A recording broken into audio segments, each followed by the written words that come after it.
Hello everyone. हमने topic शुरू किया हुआ था एजुकेशनल साइकोलॉजी, जिसमें हम ये पढ़ चुके हैं कि एजुकेशनल साइकोलॉजी की डेफिनेशन क्या है, इसकी हिस्ट्री क्या रही है। पहले इसे कहा गया साइंस ऑफ सोल, फिर कहा गया माइंड, फिर कहा गया कॉन्शियसनेस और फिर फाइनली कहा गया कि साइकोलॉजी क्या है, is the science of behaviour. फिर एजुकेशनल साइकोलॉजी की डेफिनेशन हमने यहाँ देख ली थी। अब हम आगे पढ़ेंगे कि इसका एजुकेशनल साइकोलॉजी का नेचर एंड स्कोप क्या है। ये हमने पढ़ लिया था कि ई स्किनर ने क्या कहा।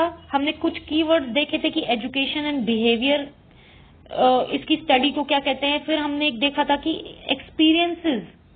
एक्सपीरियंसेस पर ही हमारा बिहेवियर बेस्ड होता है। ये कीवर्ड्स मैंने पिछली वीडियो में बताए हुए थे। अब हम आगे बढ़ते हैं, कुछ और इम्पोर्टेंट डेफिनेशंस देख लेते हैं जो कि एग्जाम पर्पज से बहुत इंपॉर्टेंट है।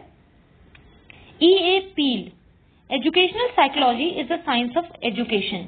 ऑफ कोर्स एजुकेशन और साइकोलॉजी, जब साइकोलॉजी के सारे थ्योरीज और जितने भी हमने उसमें रिसर्च करी है वो हम जब एजुकेशन में अप्लाई करने लग जाए तो उसी साइंस को हम एजुकेशनल साइकोलॉजी कह देते हैं। अब एजुकेशन का वर्ड, इस वर्ड का मीनिंग क्या है, ये भी बहुत इंपॉर्टेंट है। ये सेंटेंस बेस्ड एमसीक्यूज के लिए बहुत इंपॉर्टेंट हो जाता है।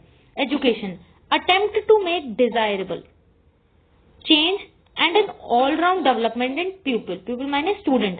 हम जो डिजायरेबल चेंज, जो हम चाहते हैं जैसा बच्चा करे ऐसे उसमें चेंजेस आए, जब हम उनकी कोशिश करें, अटेम्प्ट करें, उसमें वो डेवलपमेंट हो, ऑल राउंड डेवलपमेंट, उसे हम एजुकेशन कहते हैं। E.A. Peel ने एक और डेफिनेशन दी है, educational psychology helps the teacher to understand the development of his pupil, the range and limits of their capacities and the process by which they learn and their social relationships. कुछ keywords देखिए, limit, social relation, development of people, PIL sorry. अब educational psychology क्या है, जो teacher को मदद करे ये देखने में कि भाई उसके स्टूडेंट में ऑल राउंड डेवलपमेंट हो रहा है या नहीं, उसकी कितनी लिमिट्स हैं, उसकी क्या कैपेसिटी है, उसकी क्या रेंज है, और वो सोशल रिलेशनशिप्स कैसे निभा रहा है, कैसे बना पा रहा है। इसकी स्टडी को एजुकेशनल साइकोलॉजी कहते हैं। पीछे हमने देखा था कि एजुकेशनल साइकोलॉजी को ये भी कहा गया था कि deals with the behaviour of human being. Behaviour science है, main references was given to behaviour and education. अब यहाँ पे आप देखेंगे सोशल रिलेशनशिप्स की बात करी गई है, लिमिट की बात करी गई है, ओवरऑल डेवलपमेंट ऑफ पीपल की बात करी गई है। जहां ये वर्ड्स आ जाए कीवर्ड्स तो E.A. Peel is the right answer. आगे बढ़ते हैं, very important, nature of educational psychology. इसके जो हेडिंग्स हैं, पॉइंट 1, 2, 3, ये स्ट्रेट अवे आ जाएंगी सेंटेंस बेस्ड एमसीक्यूज में। नीचे मैंने एक्सप्लेनेशन दी हुई है।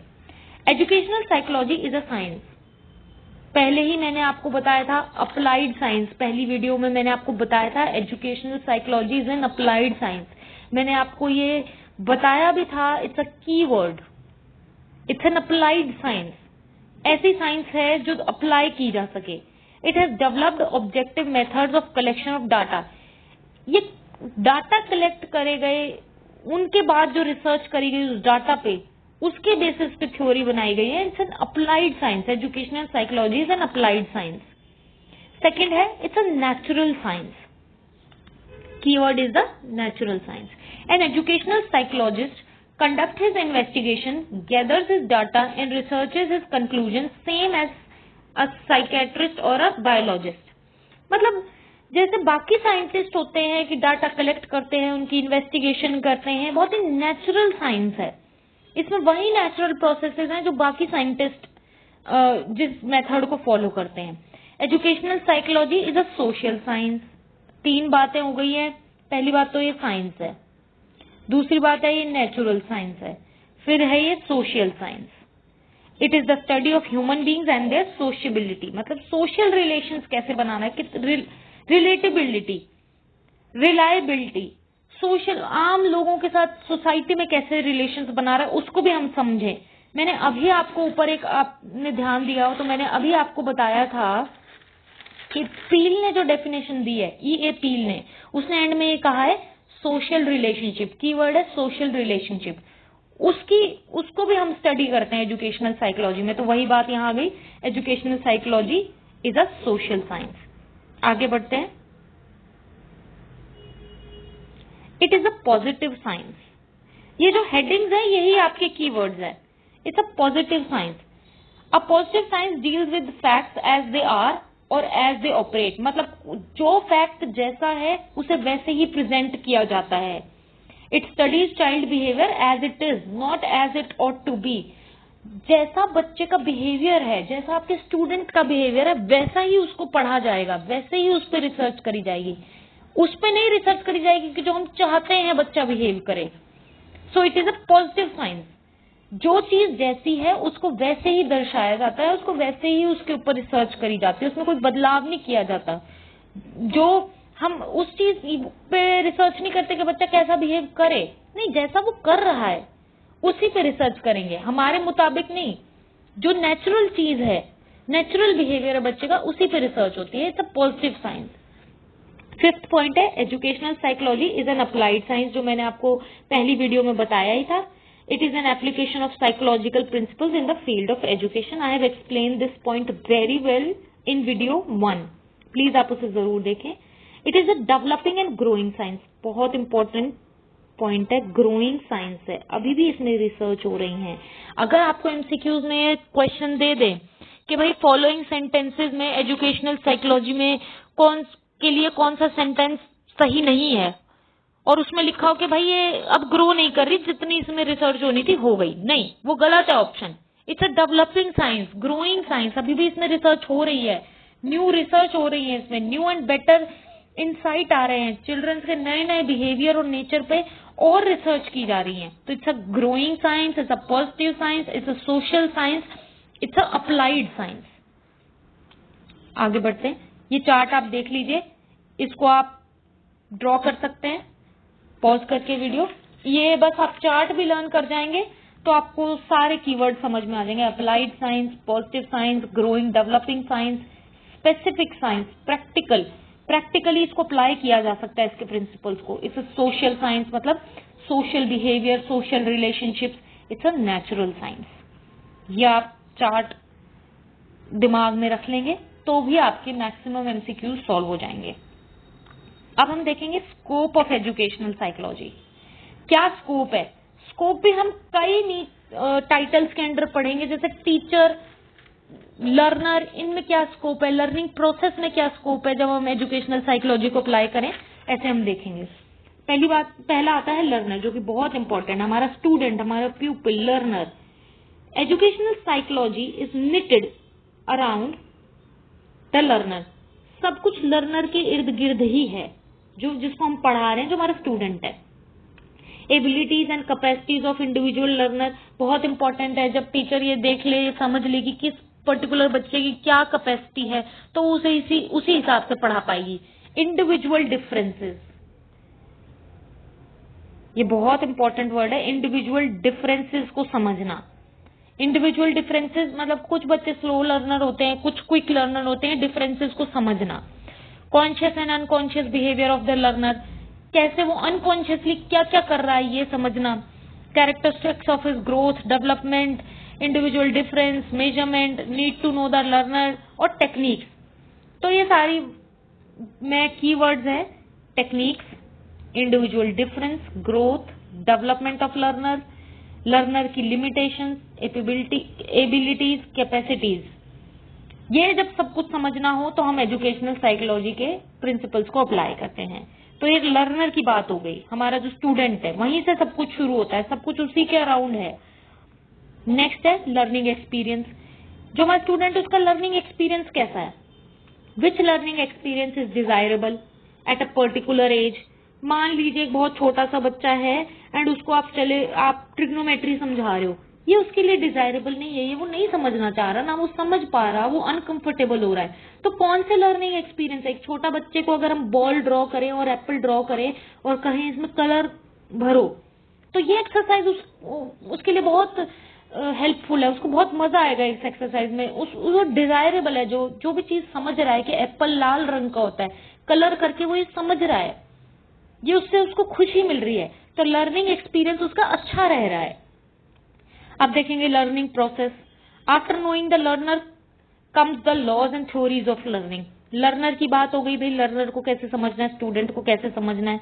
फिर अब देखना है स्टूडेंट भी लर्निंग प्रोसेस में क्या क्या करता है, चीजें फॉरगेट करता है, कंसेप्ट फॉर्मेशन करता है, थिंक करता है, रीजनिंग करता है, प्रॉब्लम सॉल्विंग करता है, transfer of learning, ways means of effecting learning, बच्चा क्यों भूल रहा है, कोई स्टूडेंट कैसे प्रॉब्लम सॉल्व कर रहा है, वो क्या तर्क दे रहा है, रीजनिंग दे रहा है, कैसे सोच रहा है। लर्निंग प्रोसेस में भी हम एजुकेशनल साइकोलॉजी के सारे प्रिंसिपल्स को हम अप्लाई करेंगे।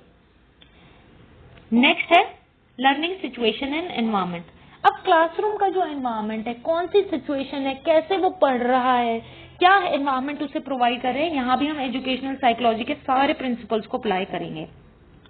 क्लासरूम क्लाइमेट कैसा है, स्ट्रेस तो नहीं है, ग्रुप डायनामिक कैसे है, ग्रुप में 5 बच्चे हैं, कोई एक तो डोमिनेट नहीं कर रहा है, तो ये इनको समझने के लिए हम एजुकेशनल साइकोलॉजी के हर प्रिंसिपल को अप्लाई करते हैं। स्कोप बहुत बड़ा है एजुकेशनल साइकोलॉजी का।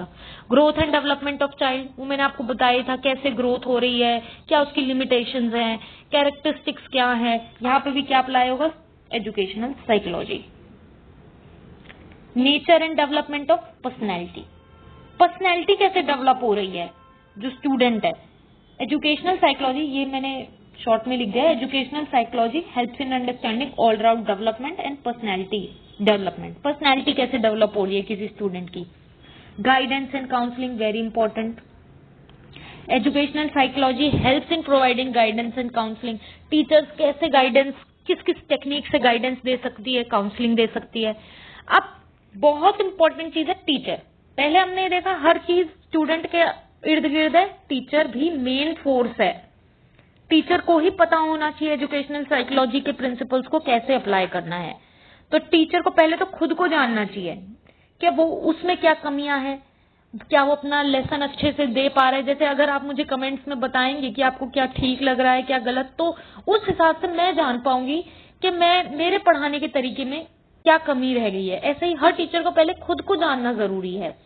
For a teacher to know his role properly, अपने रोल को जानने के लिए वो खुद में देखे क्या वो अपना लेसन ढंग से प्रिपेयर करता है, क्या वो इंटरैक्टिव है बच्चों के साथ, क्या बच्चों को उसकी भाषा लैंग्वेज इजी लगती है। तो इट्स वेरी इंपॉर्टेंट कि टीचर का भी रोल है इसमें। नेक्स्ट हम पढ़ते हैं। अब ये कुछ की पॉइंट्स हैं जो मैंने रेड में लिख दिए हैं, ये अगर आए तो आपको ध्यान रखना है। Study of behaviour, guidance, counselling, personality, measurement and evaluation, मतलब टीचर इवैल्यूएट करे कि बच्चे के पहले सेमेस्टर में कितने मार्क्स थे, दूसरे में कम आ रहे हैं तो क्यों आ रहे हैं, थर्ड में ज्यादा क्यों आए, पहले में क्यों कम आए, तो मेजरमेंट करे, इवैल्यूएशंस करे। ग्रुप बिहेवियर, मैंने आपको बताया था कि कोई ग्रुप में कैसा बिहेवियर कर रहा है बच्चा, कि ग्रुप में किसी एक पर्टिकुलर बच्चे से डर तो नहीं रहा, कोई एक पर्टिकुलर बच्चा ज्यादा डोमिनेट तो नहीं कर रहा। स्टडी ऑफ बिहेवियर, तो इंडिविजुअल डिफरेंस मैंने आपको बताया बहुत इंपॉर्टेंट है। डेवलपमेंट ऑफ स्टेजेस, आगे चलते हैं। Methods of educational psychology. To get facts, पहली बात तो फैक्ट्स इकट्ठा करें, डाटा इकट्ठा करें about learning behaviour rather than opinion. Opinion ना बनाए, पहले आप फैक्ट्स पर ध्यान दें कि क्यों कोई एक पर्टिकुलर बिहेवियर कर रहा है बच्चा। To get good information so that the learner can be guided. Learner के पहले बिहेवियर को देखो, मैंने आपको पहली वीडियो में ही बताया था बिहेवियर किससे रिलेटेड है, एक्सपीरियंसेस से। तो टीचर पहले बिहेवियर देखेगी, फिर ये देखेगी ऐसा क्या एक्सपीरियंस हुआ है उस बच्चे के साथ जो वो ऐसा पर्टिकुलर बिहेवियर कर रहा है, ताकि वो अपने स्टूडेंट को अच्छे से समझ पाए, अच्छे से गाइड कर पाए। कुछ बच्चे अजीब बिहेव करते हैं क्लास में, तो बच्चा अगर टीचर उसको अच्छे से बात करे तो समझ आता है शायद उसकी फ्रेंड्स में कोई प्रॉब्लम हुई है, शायद घर पे कोई प्रॉब्लम हुई है, शायद वो कोई इमोशनल बैगेज लेके चल रहा है बच्चा, तो उसे अच्छे से समझे और उसको अच्छे से गाइड करे। नेक्स्ट वीडियो में हम पढ़ेंगे एम्स एंड ऑब्जेक्टिव, फिर हम पढ़ेंगे नीड, एजुकेशनल साइकोलॉजी की नीड क्या है, और फिर हम एंड में पढ़ेंगे बहुत इंपॉर्टेंट कुछ 3-4 डेफिनेशंस जो आपको ध्यान में रखनी ही रखनी है और वो किसने कही हैं। तो आप पहली वीडियो ये देख लीजिए अगर आप इस वीडियो को देख रहे हैं, क्योंकि वो इंटर रिलेटेड है, एंड तीसरी वीडियो में हम ये चैप्टर खत्म कर देंगे। Thank you.